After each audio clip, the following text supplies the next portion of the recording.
The night everything changed, nobody saw it coming. Not the celebrities, not the political elites, not the powerful family dynasties whose names were etched into the walls of institutions older than most countries. And certainly not the arrogant Korean billionaire standing at the center of it all, champagne in hand, the entire room bending toward him like flowers toward a sun that had never once considered whether its heat was welcome. This was the Grand Meyeril Ballroom in Manhattan. And tonight, it was the stage for the most shocking moment anyone in that room would ever witness. The luxury gala was already in full swing. Chandeliers the size of small cars dripped crystal light across a ceiling that stretched 4 stories high. Gowns that cost 6 figures swept across marble floors. Waiters in white gloves moved like ghosts between conversations worth millions. Every person in this room had either inherited power, built it from nothing, or married into it, and every single one of them knew exactly where they stood in the architecture of the evening. Then there was the girl. Silence fell across the ballroom the moment it happened. 1 second, the room was its usual symphony of clinking crystal and murmured deals. The next, nothing. A held breath. 500 people frozen in place, glasses suspended midway to lips, sentences abandoned mid-word.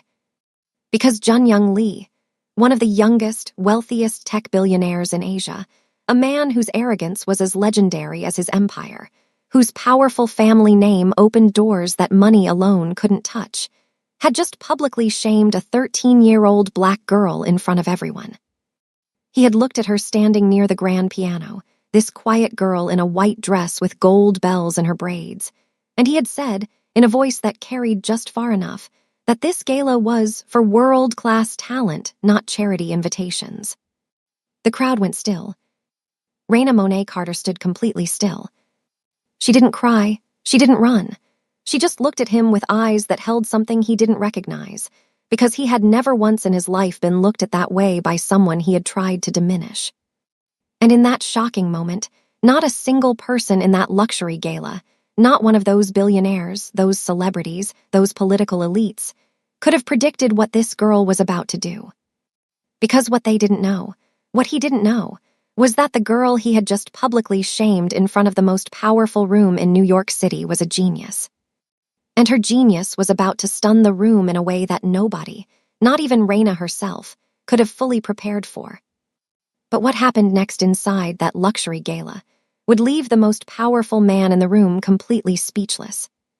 If you're already feeling the tension in this moment, take a second to like the video, share it with someone who loves powerful emotional stories, and tell us in the comments where you're watching from. We'll be right back inside that ballroom. To understand what happened next, you need to understand where Raina came from. She was born in a row house in East Baltimore on a Tuesday in March, during a thunderstorm that knocked out power to half the block. Her mother, Delia Carter, had been a nursing student at the time, 23 years old, alone, and more determined than afraid, which is a remarkable way to be at 23 and alone in the dark during a thunderstorm with a baby coming.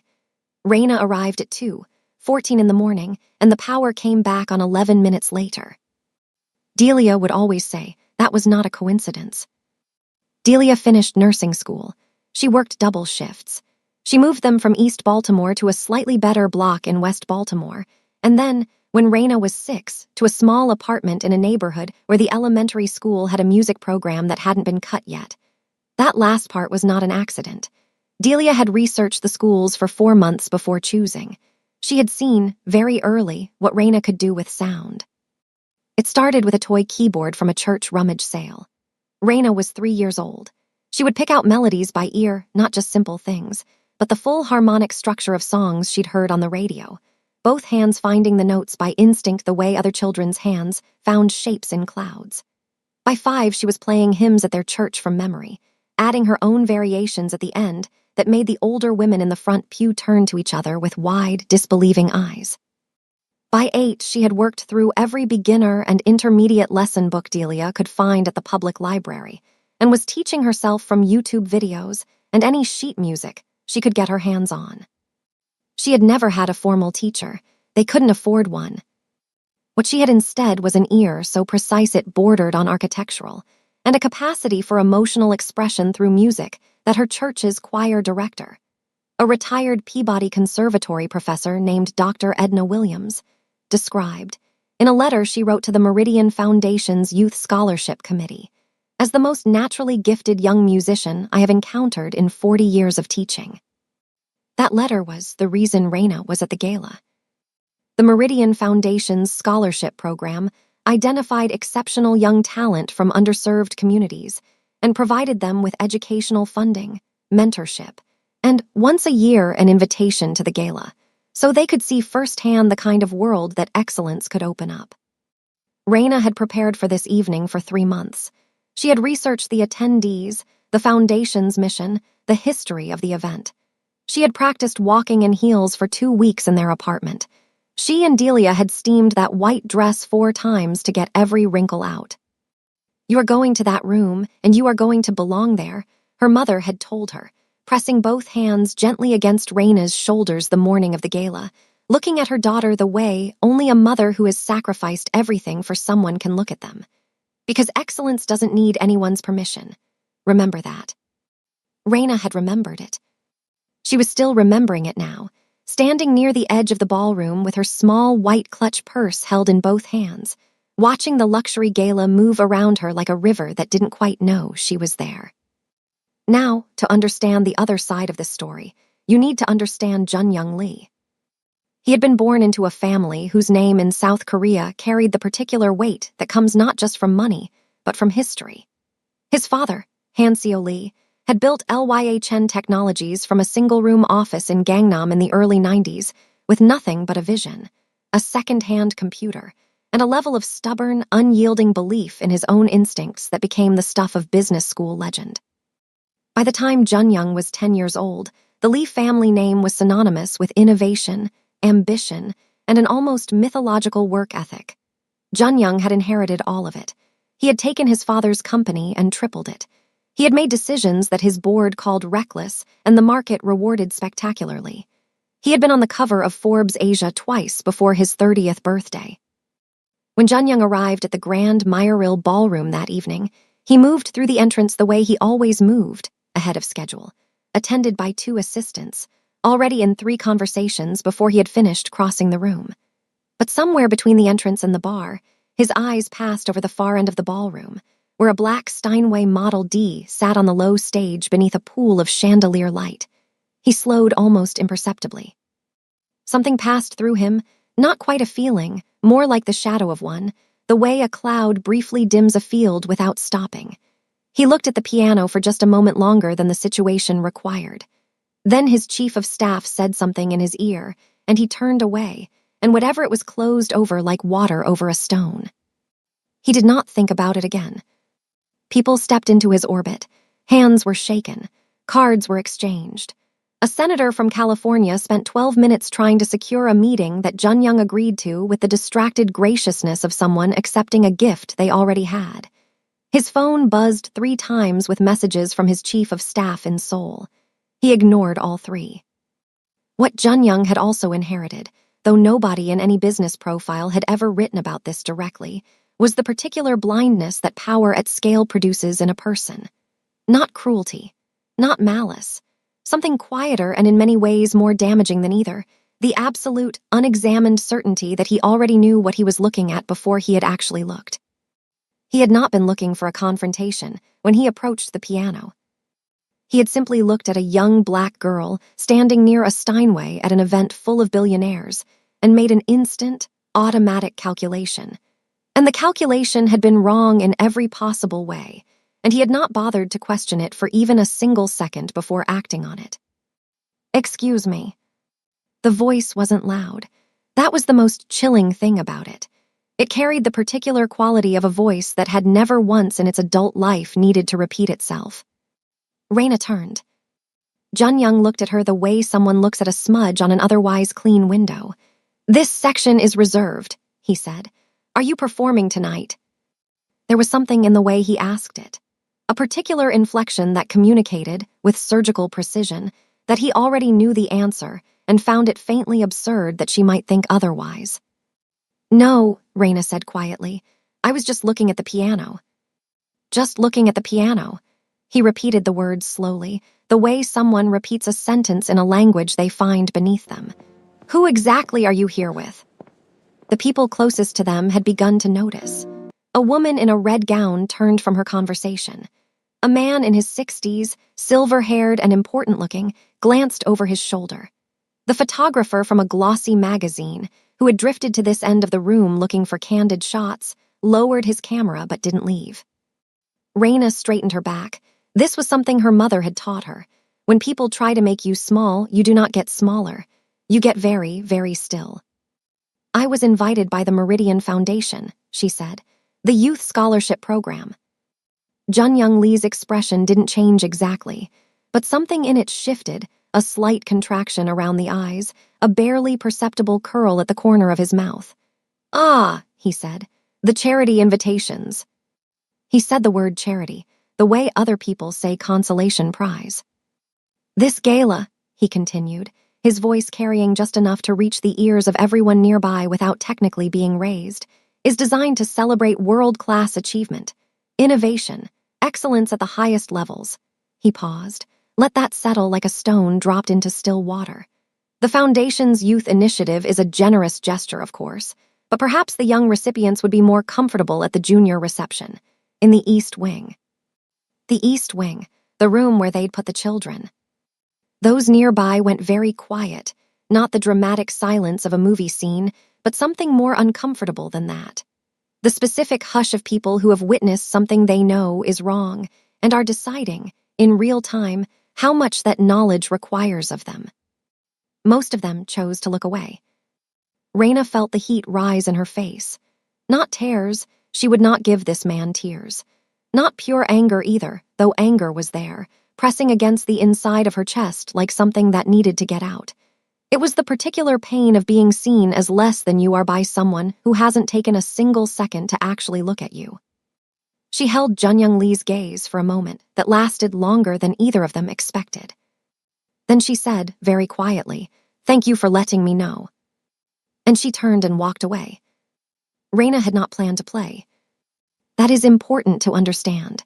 She had come to this gala as a guest, as a scholarship recipient, as a girl who had earned her place there through the kind of hard, sustained, extraordinary effort that most of the room's occupants would never fully comprehend. She had not come to perform. She had not come to prove anything. But sometimes something happens inside you when you've been made to feel small in front of people, and the something that happens isn't defeat. Sometimes it's the opposite of defeat. Sometimes it is a very quiet, very certain, completely unstoppable decision. She had found a foundation staff member, a warm-faced woman named Patricia who had been assigned to the scholarship attendees, and told her she'd like to play the piano if there was a moment between the program segments. Patricia had looked surprised and then immediately, instinctively interested. She checked the event schedule on her tablet.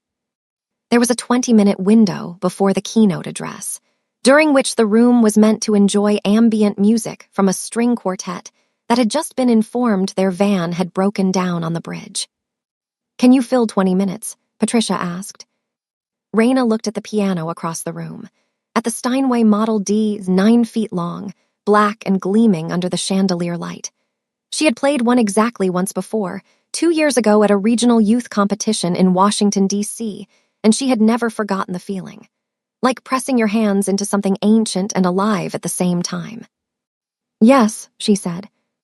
The announcement, when it came over the room's sound system, was simple. "Ladies and gentlemen, we have a special unscheduled performance this evening from one of the Meridian Foundation's scholarship recipients. Please welcome Miss Raina Carter."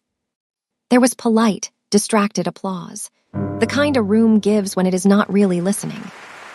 Junyoung Lee heard the announcement. He looked up. He saw Raina walking toward the piano. His expression was unreadable. She sat down at the Steinway, adjusted the bench. It had been set for an adult, and she took a moment to find the right position, her feet flat on the floor, her back straight, her hands resting in her lap for 1 breath, 2 breaths, 3. The room continued its ambient conversation. She began to play. The first notes were soft. So soft that the people standing nearest the stage weren't sure, at first, if she had actually started. It was a single melodic line in the upper register, delicate and searching, like a question being asked in a language everyone in the room almost recognized but couldn't quite name. Then the left hand entered, and the room changed. What nobody watching could have known was what Raina felt in the moment her fingers first touched those keys. It moved through her hands like something being returned. That was the only way she could ever describe it afterward, not like touching a piano, but like the piano recognizing her. The Steinways' action was heavier than the upright she practiced on in their apartment, more resistance in each key, and that resistance felt like honesty, like the instrument asking her to mean every note before it would agree to make the sound. She pressed into the opening phrase and felt the vibration travel up through her palms, into her wrists, up her forearms, all the way to the place just below her sternum where she kept every piece of music she had ever loved. She looked out at the room from the piano bench. From this angle, seated and elevated slightly on the low stage, the ballroom looked different than it had from the floor. The chandeliers were level with her eyeline now, and beyond them the crowd was a shifting geography of shoulders and jewelry and faces turned away, 100 private worlds still spinning on their own axes, completely unaware of what she was about to do. She saw the woman in the red gown. She saw the silver-haired man gesturing over a glass of champagne. She saw, at the center of the room, the still figure of Junyoung Lee, his back partially to the stage, already disinterested before she had played a single measure. She returned her eyes to the keys. She thought about her mother. Not an abstract thought, a specific one. A Tuesday morning 2 winters ago. The heat in their apartment had gone out, and Raina had woken to find Delia already in the kitchen in her coat, making oatmeal on the stove before a 6 a.m. shift, humming something low and private to herself in the cold. Raina had stood in the doorway watching her and felt something move through her chest that she didn't have a word for yet, something large and quiet and so full of love it was almost unbearable. That morning became a room she could walk back into, and when the music came, it came from there. The piece built slowly, and then the room began to change. Not all at once, not the way a light switch changes a room, more the way dawn changes a sky, gradually, irresistibly, until suddenly you look up and everything is different and you cannot point to the exact moment it happened. Raina heard it before she saw it, the particular quality of a crowd's ambient noise when it begins to drop away, not all at once but in sections, like lights going off in a building floor by floor. One conversation ending, then another. The clink of glassware becoming less frequent, then absent. The shuffle of 100 small movements gradually, collectively, going still. She did not look up. She knew. She felt it in the air of the room the way you feel a change in weather before the sky shows it. The particular pressure of 500 people's attention turning in one direction and staying there. It moved across her skin like a current, and she felt it land in her chest as something she had never felt before in any room she had ever played in, not the quiet of a church during a hymn, not the polite attention of a school recital, but something rawer and more alive than either of those things. The room had stopped. All of it. The deals and the gossip and the careful social performance that had been running continuously for 3 hours. All of it had simply ceased, the way a river stops at a dam, and in its place was something Raina Monet Carter had spent her entire life creating music in hopes of producing, though she had never let herself believe she would feel it at 13 years old in a room like this one. She was being heard. Not listened to, heard completely by everyone. She played deeper into the piece. Let the middle section open up the way she had always heard it in her mind. That larger, more demanding passage where the architecture of the composition revealed itself fully, where both hands had to hold separate melodic conversations simultaneously, while the harmonic structure built beneath them, like a cathedral being constructed in real time.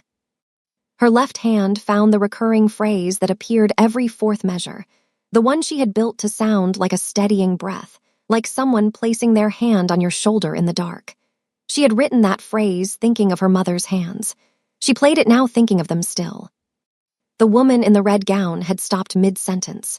The silver-haired man had turned from his companion entirely, his face doing something unguarded and unplanned. Somewhere near the back of the room, a woman was crying quietly and making no effort to stop. And Junyoung Lee had gone completely, utterly still. Raina played for 18 minutes.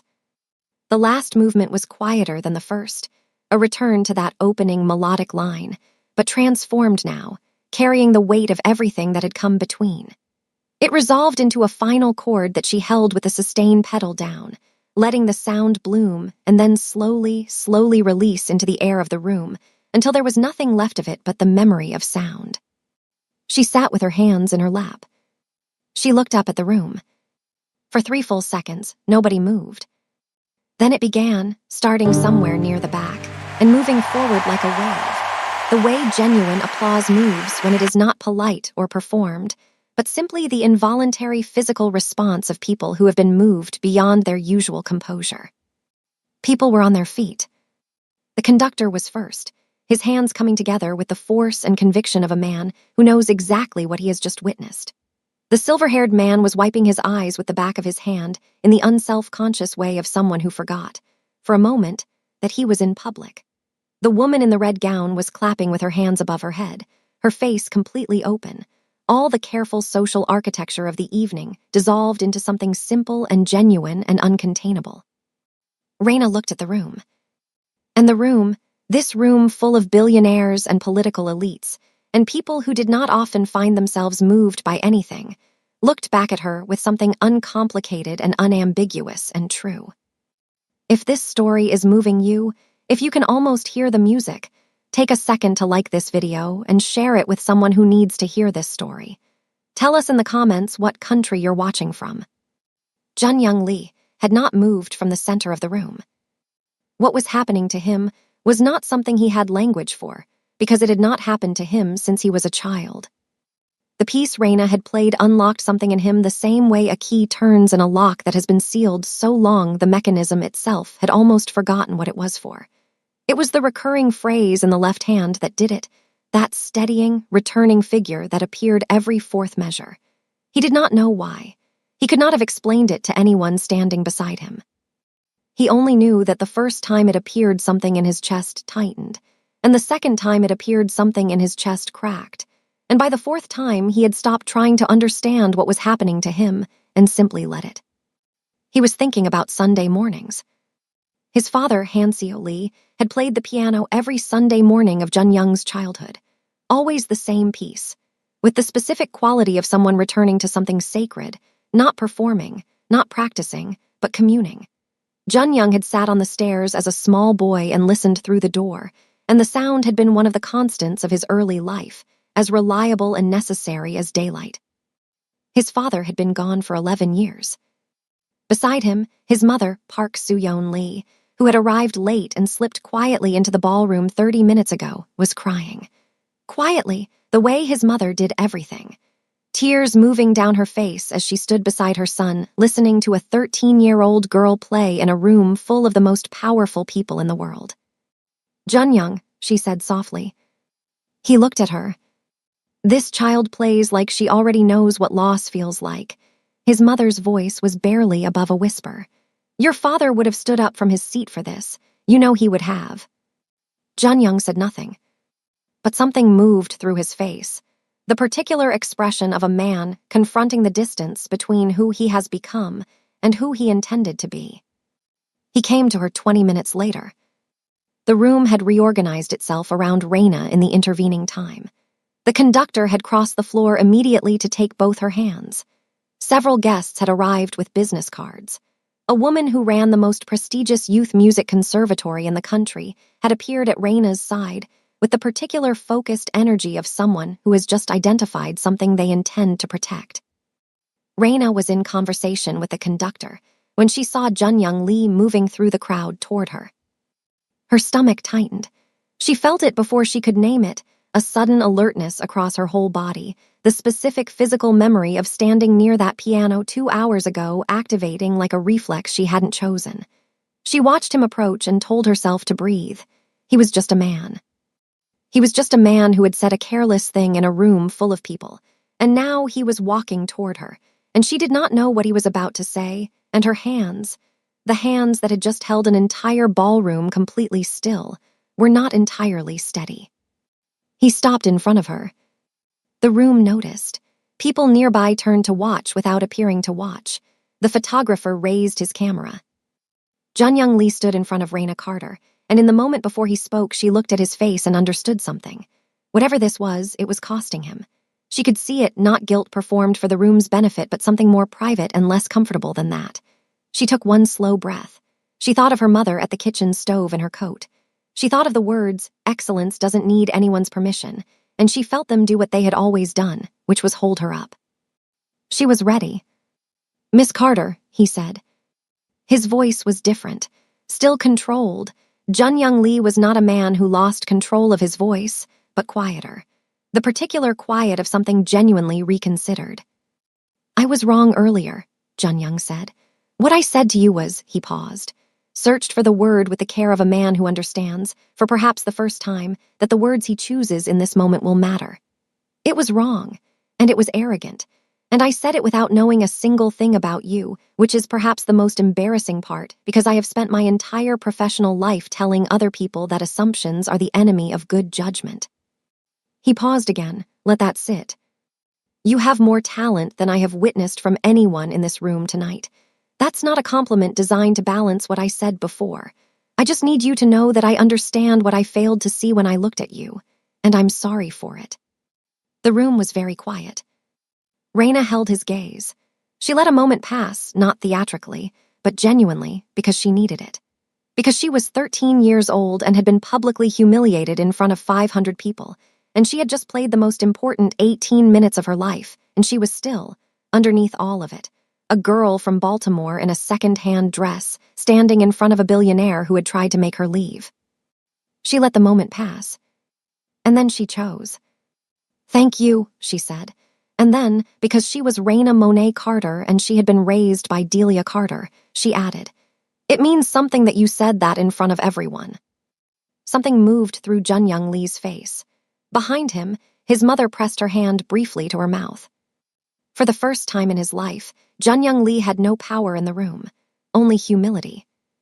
He nodded once, then he stepped back. Raina turned to continue her conversation with the conductor, and the room exhaled, different now, lighter, as though something that had been wound too tight had finally, mercifully released. 3 weeks after the Meridian Gala, Raina Monet Carter received a letter of full scholarship to the National Youth Music Conservatory in New York City, the most competitive program of its kind in the country, with an acceptance rate of less than 3%. The letter was accompanied by a personal note from the conductor, who had spent those 3 weeks making calls and doing the thing that people with genuine power sometimes do when they encounter something real, using that power in service of something larger than themselves. Delia Carter read the letter 3 times at the kitchen table before she let herself cry. Raina stood in the doorway watching her mother.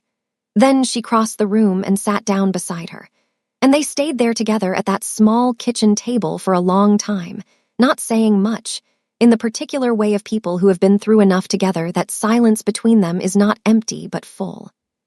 Junyoung Lee returned to Seoul 2 days after the gala.